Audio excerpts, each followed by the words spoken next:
Hello summoners, welcome back to the channel, and in this video we're going to talk about farming gold in Marvel Contest of Champions and how you can get more than 8 million gold every single month. Before starting, I would say that I did a similar video with the units, and this is way harder because we get gold for almost every single thing we do in this game. Even selling XP boost for a month, you will end up getting a decent chunk of gold from that alone. And there are two big sources of gold that I do not have here, just because they are almost impossible to calculate. First being arena. Like I have the milestones and the battle chips here, but if you like, winning individual fights also give gold, and like every round has 3 fights, and if you're getting all the milestones for a month, all the milestones, then that is a lot of rounds, a lot of fights, and that would add up being a huge source of gold, which I do not have here. Plus selling ISO is another thing, depending on where you are in the game. If you have all the 4 stars, then every 4-star crystal is basically a big chunk of ISO, which you can later sell for gold if you have excess of ISO. Some people exist with that problem. I'm not one of them. I am always short on ISO, and ideally you should be selling all the basic ISO for gold, and just use your class specific ones for the particular class that you want to level up. But with the 6 stars taking so much ISO, it's not really practical unless you open a bunch of cavalier crystals or stuff. But coming back to the video, the spreadsheet here, also I would say that it takes around 3 million gold just to rank up a 5-star character from rank 1 to rank 5, and 6 stars are even more expensive. Just leveling up 6 stars is also a lot of gold and ISO. But now finally coming to the spreadsheet here, first thing we have is energy. We get 70 energy. If you are max level, you will get 70 energy 3 times a day, 210 energies. Moving on a tile, empty tile, gives you a bit of gold.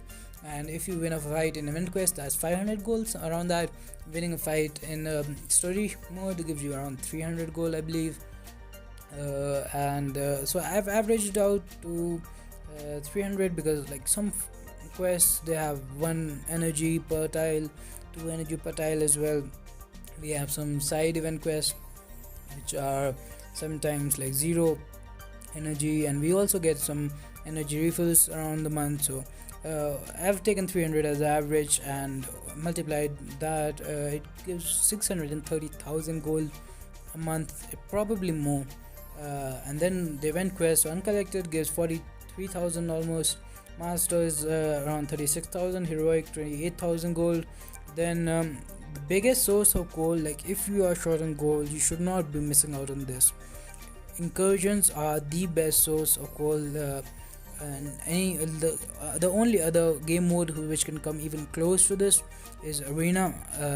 But like incursions, they're not the best. Otherwise, like reward wise, they are a lot of fun, but rewards wise, like 5-star in 2 weeks, I guess, not the best. But the gold that you get out of like sector 6 and 7 top zone rewards, it's 700, almost 800,000, and then those are like you can only do once a month. Then the incursion milestones, you get them every 5 days, so 6 times a month gives you almost 2.4 million gold. Added up, incursions alone give like more than 3.1 million gold. So that is definitely one of the biggest source of this spreadsheet here. Then the arenas, 2-star arena, just the milestones here give 84,000 gold. 3-star feature gives 140,000 gold. Good thing about this is that gold from milestone usually comes from the first few milestones, and after that it's just gold, it's just unit and battle chips. So these are definitely very achievable. And 4-star basic and featured combined give 430,000. 5-star featured gives 304,000. Then if you do all this arena, then you will get 1.5 million battle chips at least, and that is roughly 3 million gold on average. Then we have calendar. So the calendar gives 135,000 gold, plus we get 5 uncollected crystals. This might be just the cavalier calendar, I'm not sure, but we get 5 uncollected crystals, which minimum they drop 20,000 gold, so into 500,000 gold, plus the 135 we had before, so it ends up being 235,000 gold. Then Alliance for Skirmish rewards, I think that's how you pronounce it, 40,000 gold.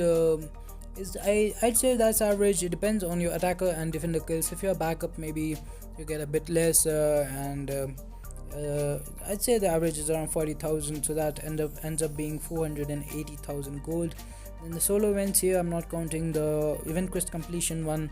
If you add all the other ones up, multiply that, you would get like 6,000 for one solo event and then 180,000 for the total. Adding everything up, you get 8.7 million gold. This is way more achievable than the 8,000 units one that I did. And now do keep in mind that again, taking 5-star character from rank 1 to rank 5 is a big gold investment, and I would say that we do need more gold in this game. We have some special events like Gold Realm. I think if they are more common, if we get them every single month. Another thing I want to mention is that if you have the sigil, you get a gold quest, which is really easy, just one gold pull. I don't have it mentioned here, but that's also a pretty decent amount of gold and it adds up over a month.